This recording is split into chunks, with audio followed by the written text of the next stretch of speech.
அமெரிக்காவில் loss angel சிட்டியில காட்டுத்தீ ஒரு வாரத்துக்கு மேல பயங்கரமா பத்திக்கிட்டு எரியுது. அங்க இருக்க கவர்மெண்ட்னாலயோ அல்லது அங்குள்ள ஃபயர் ஃபைட்டர்ஸ்னாலயோ மக்களாலேயோ அந்த தீயை கட்டுக்குள்ள கொண்டு வரவே முடியல. கிட்டத்தட்ட 12 லட்சம் கோடி மதிப்பிலான பொருட்கள் தீயில கருகி சாம்பலா இருக்குது. 40,000 ஏக்கருக்கும் மேல உள்ள வனப்பகுதிகள் தீயில எரிஞ்சிருக்குது. அது மட்டும் இல்லாம 2 லட்சத்துக்கும் மேற்பட்ட மக்கள் வீடுகளை இழந்து நிவாரண முகாம்ல தங்க வைக்கப்பட்டிருக்காங்க. சாதாரண மக்கள்ல இருந்து உலகத்தின் மிகப்பெரிய ஆக்டர், டைரக்டர், ப்ரொடியூசர்ஸ் எல்லாரும் அவங்களுடைய வீடுகளையும் ப்ராப்பர்ட்டிஸையும் இழந்து தனியா நிக்கிறாங்க. இதைத்தான் நம்ம இன்னைக்கு இந்த வீடியோல டீடைலா பார்க்க போறோம். அனைவருக்கும் வணக்கம். நான் கிறிஸ்டி.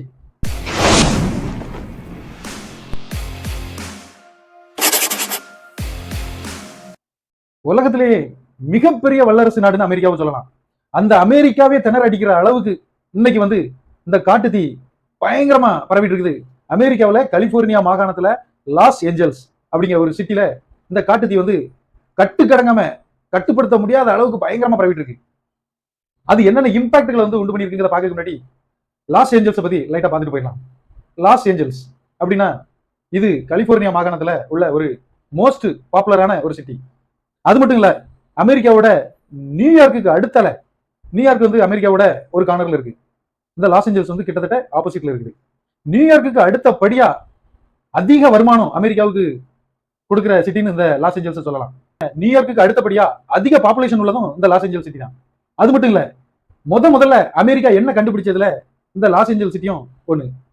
இது தவிர ஹாலிவுட்டோட தாயகம்னு சொல்லலாம். இங்க லாஸ் ஏஞ்சல்ஸ்ல தான் இந்த ஹாலிவுட் இருக்குது. உலக சினிமாவின் கேபிட்டலே அதுதான். ஏகப்பட்ட பிலிம் ஸ்டுடியோஸ் இந்த ஹாலிவுட்ல தான் இருக்குது. அது மட்டும் இல்லாம அமெரிக்காவின் முக்கிய துறைமுகம் இந்த லாஸ் ஏஞ்சல்ல இருக்குது. அமெரிக்காவோட துறைமுகங்கள்ல ரொம்ப ஃபேமஸ் துறைமுகங்கள்ல ஒண்ணு இந்த லாஸ் ஏஞ்சல்ல உள்ள துறைமுகமும். இப்படி இந்த லாஸ் ஏஞ்சலை பத்தி ஏகப்பட்ட விஷயங்கள் சொல்லிக்கிட்டே போகலாம். இவ்வளவு ஃபேமஸான இந்த லாஸ் ஏஞ்சல்ல தான் இன்னைக்கு கிட்டத்தட்ட இதுவரை 12 லட்சம் கோடிக்கும் மேல உள்ள சொத்துக்கள், வீடுகள், கடைகள், பேங்குகள், பள்ளிகள், வழிபாட்டு தலங்கள், ஏகப்பட்ட ப்ராப்பர்ட்டிஸ் எரிஞ்சு சாம்பலா இருக்குது. கிட்டத்தட்ட 40,000 ஏக்கர் வனப்பகுதிகள் இந்த தீயினால எரிஞ்சு நாசமா இருக்குது.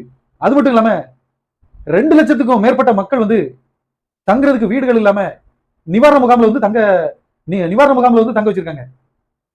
12,000க்கும் மேற்பட்ட வீடுகள், 1000க்கும் மேற்பட்ட கார்கள்னு ஏகப்பட்ட ப்ராப்பர்ட்டிஸ் இந்த தீயில எரிஞ்சு நாசமா இருக்குது. இதுவரை கிட்டத்தட்ட 24 பேருக்கும் மேல உள்ளவங்க இந்த தீயில இறந்ததா தகவல் வந்திருக்கு. ஆனா அது இன்னும் கரெக்டா அந்த தீயெல்லாம் ஓரளவு கட்டுக்குள்ள கொண்டு வந்த பிறகுதான் உயிரிழப்பை தெளிவா சொல்ல முடியும்னு கவர்மெண்ட் சொல்லியிருக்காங்க.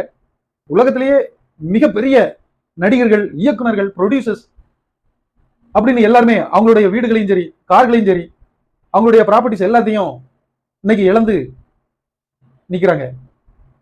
அவங்களுடைய வீடுகளும் சரி, ப்ராப்பர்ட்டிஸும் சரி எரியறத அவங்க டிவில பாக்குற ஒரு நியூஸ் சேனல்ல பாக்குற ஒரு கொடுமையான விஷயம் அங்க இன்னைக்கு நடந்துட்டு.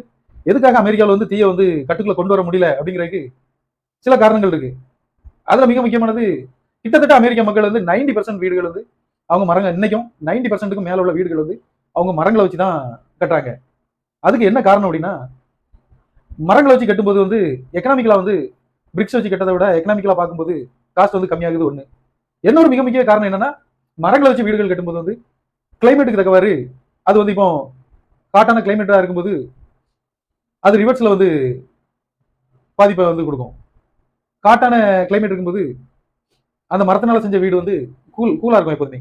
அது மாதிரி நல்லா ரொம்ப கோல்டான காலங்களில் ரொம்ப கூலான டெம்பரேச்சர் இருக்கும்போது அந்த வீடு சூடா இருக்கும்.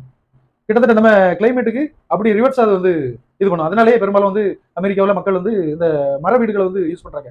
இந்த மாதிரி மர வீடுகள் இருக்கிறதுனால 90%க்கு மேல இந்த மர வீடுகள் மக்கள் யூஸ் பண்றதுனால அந்த காட்டு தீ வேகமா பரவதுக்கு அது ஒரு சாதகமாயிருது. இப்போ இன்னைக்கு வர கிட்டத்தட்ட ஒரு 11% தீ மட்டும் தான் ஃபயர் ஃபைட்டர்ஸ்னால கண்ட்ரோலுக்கு கொண்டு வர முடிஞ்சிருக்கு. 11% தீ மட்டும் தான் கிட்டத்தட்ட அவங்க கண்ட்ரோல்ல இருக்கு. தீ கண்ட்ரோல் பண்ண முடியாத அளவுக்கு பயங்கர வேகமா பரவிட்டு இருக்குது. அதுக்கு 2 முக்கிய காரணம். ஒண்ணு அங்குள்ள வெதர். அங்குள்ள வெதர் ரொம்ப ட்ரையான வெதரா இப்போ இருக்குது. அதனால தீ ரொம்ப வேகமா பரவுது. இன்னொன்னு காத்து. காத்து கிட்டத்தட்ட 110 கிலோமீட்டர் ஸ்பீட்ல ரொம்ப வேகமா வீசிட்டு இருக்குது. அதனாலயும் தீயை கண்ட்ரோல் பண்ண முடியல. ஒரு இடத்துல இருந்து ஒரு இடம் வேகமா பரவிட்டு இருக்கு. இது போல இன்னொரு ரொம்ப முக்கியமான விஷயம் சொல்லணும்னா, அங்குள்ள காஞ்ச புல்கள், மரங்கள். ஏன்னா கிட்டத்தட்ட அமெரிக்காவுல இருந்து மழை பெஞ்சு ஒரு 7, 8 மாசம் ஆயிட்டதா சொல்றாங்க. இந்த பர்ட்டிகுலர் இந்த லாஸ் ஏஞ்சல்ஸ் இருக்க இடத்துல மழை பெஞ்சு கிட்டத்தட்ட 8, 9 மாசம் ஆயிட்டுன்னு சொல்றாங்க. அதனால அங்க உள்ள புல்லுலாம் நல்லா நம்ம ஊர்ல இருக்கிற மாதிரி நாணல் புல் மாதிரி நல்லா உயரமா இருக்கும். அந்த புல்லுலாம் காஞ்சி நிக்கிறதுனால வீடுகளும் ஏற்கனவே மர வீடுகள், மரத்தினால் உருவாக்கப்பட்ட வீடுகள் அப்படிங்கிறதுனால அந்த தீ வந்து கட கட கட கடன்னு பாசாவி போயிட்டே இருக்குது. இது ஒரு முக்கியமான காரணம் அங்க தீயை அணைக்க முடியாம இருக்கு. அமெரிக்கா வந்து பக்கத்து நாட்டோட உதவிகளை வந்து கேட்டிருக்கு. பக்கத்து நாடான மெக்சிகோ, கனடாலாம் வந்து அவங்களுடைய தீயணைப்பு வீரர்கள் வந்து அங்க தீயணைப்பு வீரர்களும் சரி, பிளைட்டையும் சரி, ஹெலிகாப்டரையும் சரி எல்லாத்தையும் அங்க அனுப்பி விட்டுருக்காங்க. தீ அணைக்கிறதுக்கு ஹெலிகாப்டர்கள், லாரி எல்லாமே தண்ணியும் ஒரு விதமான ரசாயன பொடியும் வந்து தூவி விடுறாங்க. இருந்தாலும் அது வந்து தீயை அணைக்க முடியல. அது வந்து கண்ட்ரோல்ல இல்ல. அந்த அளவுக்கு அந்த காத்து ஜாஸ்தியா இருக்கிறதுனாலையும் அந்த வெதர் கிளைமேட்னாலையும் தீ வந்து ரொம்ப மளமளன்னு பரவிட்டே இருக்குது. இந்த அளவுக்கு வந்து தீ வந்து உண்டாறதுக்கு வந்து என்ன காரணம் அப்படிங்கறத வந்து கவர்மெண்ட் வந்து ஒரு சைடுல இருந்து ஆய்வு பண்ணிட்டு இருக்காங்க. இருந்தாலும் அந்த இது வந்து இந்த பிரச்சனை எல்லாம் முடிஞ்ச பிறகு ஓரளவு தீ கண்ட்ரோலுக்கு வந்த பிறகு தான் வந்து கண்டுபிடிக்க முடியும் அப்படின்னு சொல்லியிருக்காங்க. என்ன காரணத்தால இந்த அளவுக்கு தீ உண்டாச்சு? இது வந்து இயற்கையோட காரணமா? இல்ல மரங்கள் வந்து உரசுறதுனால தீ வந்து உண்டாயிருக்குமா? இல்ல ஏதாவது மின் கம்பிகள் உரசுனதுனால வந்திருக்குமா? இல்லாட்டி யாராவது வந்து வேணும்னே வச்சுட்டாங்களா? அப்படின்னு பல குணங்களை வந்து ஆய்வு பண்ணிட்டு இருக்காங்க. இயற்கையினால உண்டாகிறது அப்படின்னா கிட்டத்தட்ட வந்து மின்னல்னால, இயற்கைன்னா மின்னல்னால. மின்னல் வரணும்னா கிட்டத்தட்ட அங்க வந்து 8, 9 மாசம் ஆச்சு மழை பெஞ்சு. இப்போ மின்னல் வர்றதுக்கான சாத்தியக்கூறுகளே இல்ல. அதனால அந்த இது வந்து கிடையாது. கன்ஃபார்ம் ஆச்சு. மின்னல்னால வரதுக்கு வாய்ப்பே இல்ல அப்படிங்கிறாங்க. அப்போ என்ன காரணம்? மரங்கள் உரசி. நல்ல அடர்ந்த வனப்பகுதியில வந்து மூங்கில் மரங்கள் வந்து ஒன்னோட ஒண்ணு உரசும்போது சில நேரம் உராய்வுனால வந்து ஃபயர் ஆயிரும்.